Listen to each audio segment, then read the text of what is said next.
अहम कृष्णस्य जगतः प्रभव परलस्तथा। मात्र वस्तुओं को सता स्फूर्ति परमात्मा से ही मिलती है। इसलिए भगवान कहते हैं कि मैं संपूर्ण जगत का प्रभव और प्रलय हूँ। प्रभव का तात्पर्य है कि मैं ही इस जगत का निमित्त कारण हूँ, क्योंकि संपूर्ण सृष्टि मेरे संकल्प से पैदा हुई है।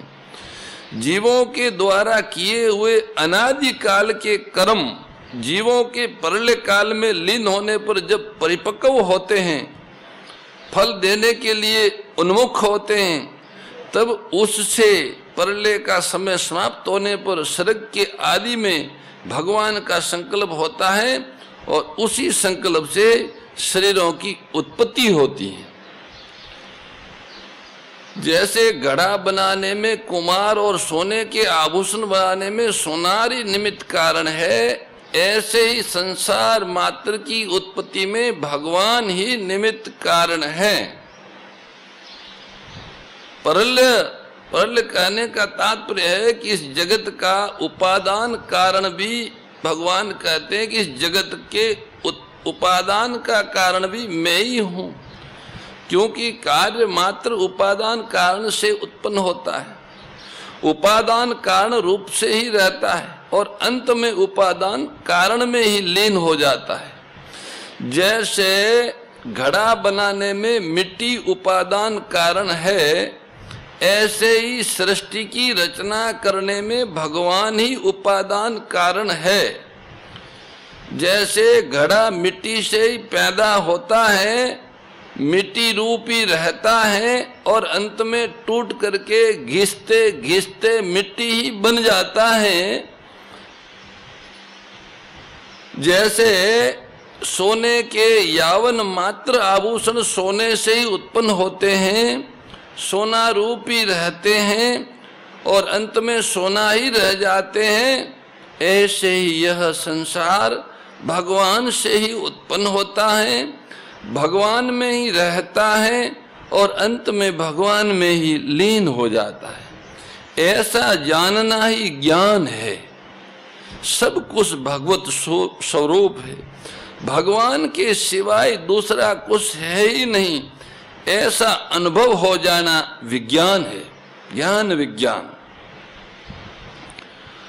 भगवान ने अपने को जड़ चेतनात्मक संपूर्ण जगत का प्रभव और प्रलय बताया है। इसमें जड़ अपरा प्रकृति का प्रभव और प्रलय बताना तो ठीक है, पर चेतन परा प्रकृति जीवात्मा का उत्पत्ति और विनाश कैसे हुआ? क्योंकि वह तो नित्य है, नित्य सर्वगत स्थान और चलो एवं सनातन। जो परिवर्तनशील है उसको जगत कहते हैं, गच्छति इति जगत। पर यहाँ जगत शब्द जड़ चेतनात्मक संपूर्ण संसार का वाचक है। इसमें जड़ अंश तो परिवर्तनशील है और चेतन अंश सदा सर्वथा परिवर्तन रहित तथा निर्विकार है। वह निर्विकार तत्व जब जड़ के साथ अपना संबंध मानकर तादात्म्य कर लेता है, तब वह शरीर के उत्पत्ति विनाश को अपना उत्पत्ति विनाश मान लेता है। इसी से उसके जन्म मरण कहे जाते हैं। इसलिए भगवान ने अपने को संपूर्ण जगत अर्थात अपरा और परा प्रकृति का प्रभव तथा प्रलय बताया। केवल नाशवान परिवर्तनशील और विकारी संसार को ही लिया जाए कि वो उसी का ही प्रलय होता है और चेतन को न लिया जाए तो भी बड़ी बाधा लग सकती है, क्योंकि संपूर्ण जगत का कारण भगवान ने बताया है। अपरा प्रकृति और भगवान में तो कार्य कारण का संबंध है, क्योंकि अपरा प्रकृति भगवान का कार्य है, परंतु परा प्रकृति और भगवान में कार्य कारण का संबंध नहीं है, क्योंकि परा प्रकृति भगवान का अंश है, कार्य नहीं है। इसलिए अंश अंशी की दृष्टि से ही भगवान जीव के कारण कहे गए हैं, कार्य कारण की दृष्टि से नहीं। कार्य कारण की दृष्टि से भगवान जीव के कारण नहीं है, वो तो भगवान जीव भगवान की जाति का ही है, उनका सजात्य है, और वो उनके कारण न हो के सदा उनसे अभिन्न रहते हैं। अतः संपूर्ण जगत के अंतर्गत स्थावर जंगम जड़ चेतन सभी लिए जाएंगे। अगर केवल जड़ को लिया जाएगा तो चेतन भाग छूट जाएगा, जिससे मैं संपूर्ण जगत का कारण हूँ ये कहना नहीं बनेगा, और आगे भी बाधा आएगी। आगे इसी अध्याय के 13वें श्लोक में भगवान ने कहा है कि तीनों गुणों से मोहित जगत मेरे को नहीं जानता। तो यहाँ जानना अथवा न जानना चेतन का ही हो सकता है, जड़ का जानना अथवा न जानना होता ही नहीं। इसलिए जगत शब्द से केवल जड़ को ही नहीं, चेतन को भी साथ में लिया जाएगा। ऐसे ही 16वें अध्याय के 8वें श्लोक में भी आसुरी संपदा वालों की मान्यता के अनुसार जगत शब्द से जड़ और चेतन दोनों ही लेने पड़ेंगे, क्योंकि आसुरी संपदा वाले व्यक्ति संपूर्ण शरीरधारी जीवों को असत्य मानते हैं, केवल जड़ को ही नहीं। इसलिए अगर वहाँ जगत शब्द से केवल जड़ संसार लिया जाए तो जगत को असत्य, मिथ्या और अप्रतिष्ठित कहने वाले अद्वैत सिद्धांती भी आसुरी संपदा वाले आ जाएंगे, उसमें आ जाएंगे, जो कि सर्वथा अनुचित है। ऐसे ही 8वें अध्याय के 26वें श्लोक में शुक्ल कृष्णे गति है ते जगत, इन पदों से भी भगवान ने जड़ का ही वाचन माने तो जड़ की नहीं, शुक्ल और कृष्ण की गति का तात्पर्य होगा। गति तो चेतन की होती है, जड़ से उसका तादात्म्य करने के कारण ही चेतन को जगत नाम से कहा गया। यद्यपि चेतन जगत नहीं है, पर वह शरीर के साथ, प्रकृति के साथ अपने को एक मानता, इसलिए उसको जगत ही कहा जाएगा।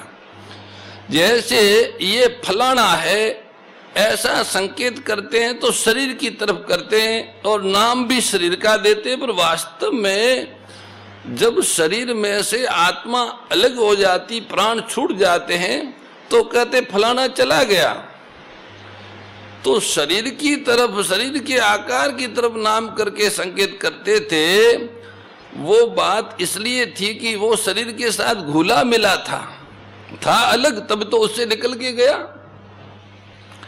इन सब बातों पर विचार करने से ये निष्कर्ष निकलता है कि जड़ के साथ एकात्मता करने से जीव जगत कहा जाता है, परंतु जब ये जड़ से विमुख होकर चिन्मय तत्व के साथ अपनी एकता का अनुभव कर लेता है, तब ये योगी कहा जाता है, जिसका वर्णन गीता में जगह जगह आया है।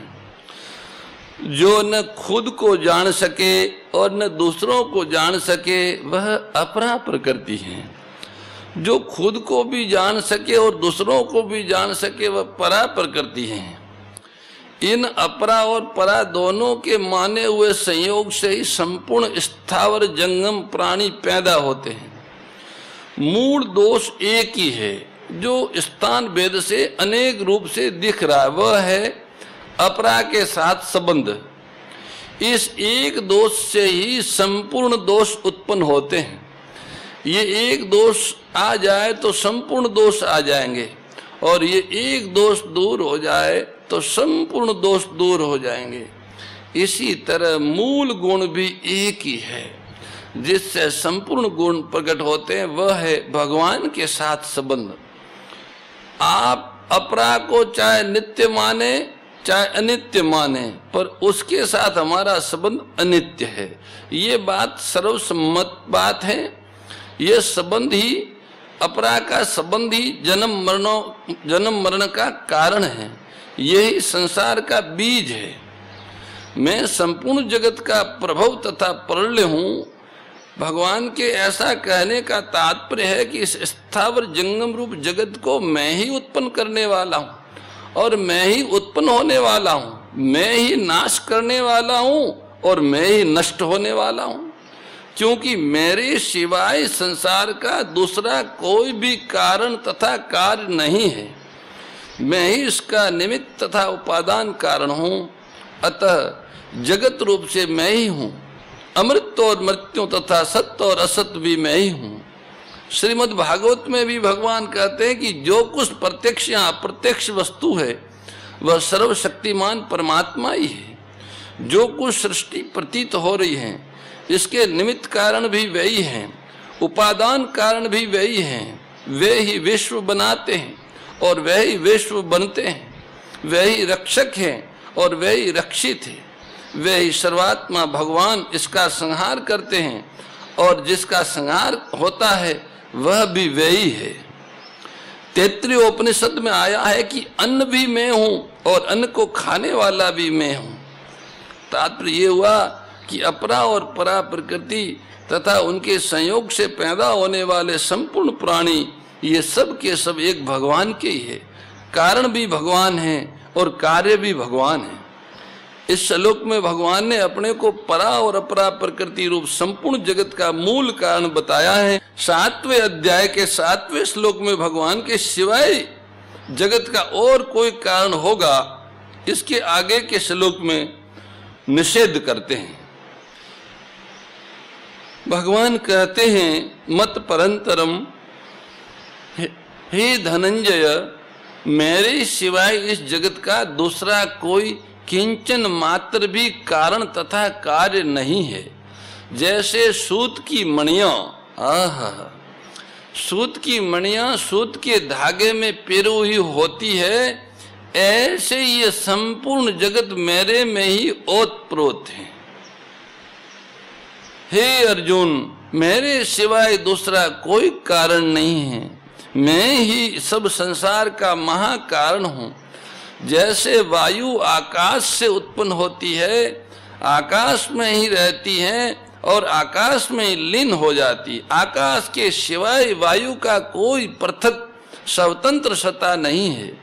ऐसे ही संसार भगवान से उत्पन्न होता है, भगवान में स्थित रहता है और भगवान में लीन हो जाता है। भगवान के सिवाय संसार की कोई पृथक स्वतंत्र सत्ता नहीं है। परतरम कहकर भगवान सबका मूल कारण बताते हैं। मूल कारण के आगे कोई कारण नहीं है। मूल कारण का कोई उत्पादक नहीं है। भगवान ही सबके मूल कारण है। ये संसार देश काल व्यक्ति वस्तु घटना परिस्थिति सभी परिवर्तनशील है, परंतु जिसके होनेपन से इन सब का होनापन दिखता है, जिसकी सत्ता से ये सभी हैं दिखते हैं, वह परमात्मा ही इन सब में परिपूर्ण है। भगवान ने इस अध्याय के दूसरे श्लोक में कहा कि मैं विज्ञान सहित ज्ञान कहूंगा, जिसको जानने के बाद कुछ जानना बाकी नहीं रहेगा। यज् ज्ञात्वा ने भूयो अन्य ज्ञातव्य मवशिष्यते। और यहाँ कहते हैं कि मेरे सिवाय दूसरा कोई कारण नहीं है। मत परंतरम नान्यत, दोनों ही जगह न अन्यत कहने का तात्पर्य है कि जब मेरे सिवाय कुछ है ही नहीं, तब मेरे को जानने के बाद जानना कैसे बाकी रहेगा। अतः भगवान ने यहाँ मही सर्वमिदं प्रोतम और आगे वासुदेव सर्वम तथा सद सचाम कहा है। जो कार्य होता है वह कारण के सिवाय अपनी कोई स्वतंत्र सत्ता नहीं रखता। वास्तव में कारण ही कार्य रूप से दिखता है। इस प्रकार जब कारण का ज्ञान हो जाएगा तब कार्य कारण में लीन हो जाएगा। कार्य की अलग सत्ता प्रतीत नहीं होगी और एक परमात्मा के सिवाय अन्य कोई कारण नहीं है, ऐसा अनुभव हो जाएगा। मयि सर्वमिदं प्रोतम सूत्रे मणिगणा इव। ये सारा संसार सूत में सूत की मणियों की तरह मेरे में पिरोया हुआ है। मैं ही सारे संसार में अनुसूत व्याप्त हूँ। जैसे सूत से बनी हुई मणियों में और सूत में सूत के सिवाय अन्य कुछ नहीं है, ऐसे ही संसार में मेरे सिवाय अन्य कोई तत्व नहीं है। जैसे सूत में सूत की मणियां पिरोई गई हो तो देखने में मणियां और सूत अलग अलग दिखते हैं, पर वास्तव में उनमें सूत एक ही होता है। मणके भी सूत के बने हैं, माला के मणके भी सूत के बने हैं और उसमें डोरा भी सूत का है, तो मणियों भी सूत्र है और डोरा भी सूत्र है, दोनों एक ही है। ऐसे ही संसार में जितने प्राणी हैं वे सभी नाम रूप आकृति आदि से अलग अलग दिखते हैं, पर वास्तव में उनमें व्याप्त रहने वाला चेतन तत्व एक ही है। वह चेतन तत्व मैं ही हूँ। क्षेत्रज्ञम चापि माम विद्धि सर्व क्षेत्रेषु भारत। मणि रूप अपरा प्रकृति भी मेरा स्वरूप है और धागा रूप परा प्रकृति भी मैं ही हूँ। मणि रूप मणके हैं सूत्र के, और सूत्र का ही धागा है। सूत्र का धागा तो जीवात्मा है और सूत्र के मणके ये शरीर है। ये दोनों ही प्रभु के ही हैं। दोनों में मैं ही परिपूर्ण हूँ। सूत्र में भी वही है, धागा में भी वही है और मणि में भी वही है। धागा और मणि अलग अलग है पर सूत्र एक ही है। मण का शरीर है, धागा जीवात्मा है, पर इनमें जो सूत्र है वो परमात्मा है। समझना है, ये समझने के लिए बात है। साधक जब संसार को संसार बुद्धि से देखता है तब उसको संसार में परिपूर्ण रूप से व्याप्त परमात्मा नहीं दिखते। जब उसको परमात्म तत्व का वास्तविक बोध हो जाता है तब व्यापक भाव मिटकर एक परमात्म तत्व ही दिखता है। ओम जय भगवद गीते, ओ मैया जय भगवद गीते। हरि कमल विहारिणी प्रभु हिय कमल विहारिणी सुंदर सुपुनीते। ओम जय भगवद गीते। कर्म सुमर्म प्रकाशिनी कामा शक्ति हरा। ओ मैया कामा शक्ति हरा। तत्व ज्ञान विकासिनी तत्व ज्ञान विकासिनी विद्या ब्रह्म परा। ओम जय भगवते। परम श्रद्धेय गौरीशी स्वामी श्री दत्त शरणानंद जी महाराज की प्रेरणा व मार्गदर्शन में विश्व के सबसे बड़े गौ सेवा संस्थान श्री गोधाम महातीर्थ पथमेड़ा द्वारा संरक्षित लाखों बीमार विकलांग वृद्ध एवं अशक्त गोवंश वेद लक्षणा गोमाता की सेवा के साथ साथ भारतीय गोवंश का संरक्षण, संपोषण, संवर्धन एवं उनसे प्राप्त पंचगव्यों का परिष्करण व विनियोग करना, घर घर गोपालन, गो अभ्यारण्य, घास चारा उत्पादन हेतु गोचर भूमि का विकास, गोपालन लोक संस्कृति के पुनर्जागरण हेतु वेद लक्षणा गो महिमा का प्रचार प्रसार करना तथा गोपालक किसानों के स्वावलंबन हेतु गो कृषि अन्न एवं गो दुग्धान का गुणवत्ता युक्त बाजार तैयार करना श्री गोधाम महातीर्थ का पावन उद्देश्य है। आप सभी दानदाता श्री गोधाम महातीर्थ पथमेड़ा द्वारा संचालित गो सेवा महाअभियान में बढ़ चढ़कर सहयोग कर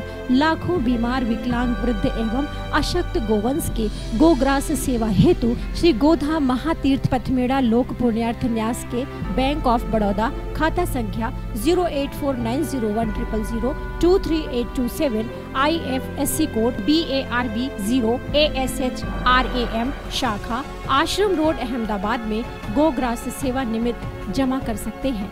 अधिक जानकारी के लिए संपर्क करें 7742093179 76650 59999 7073 00151।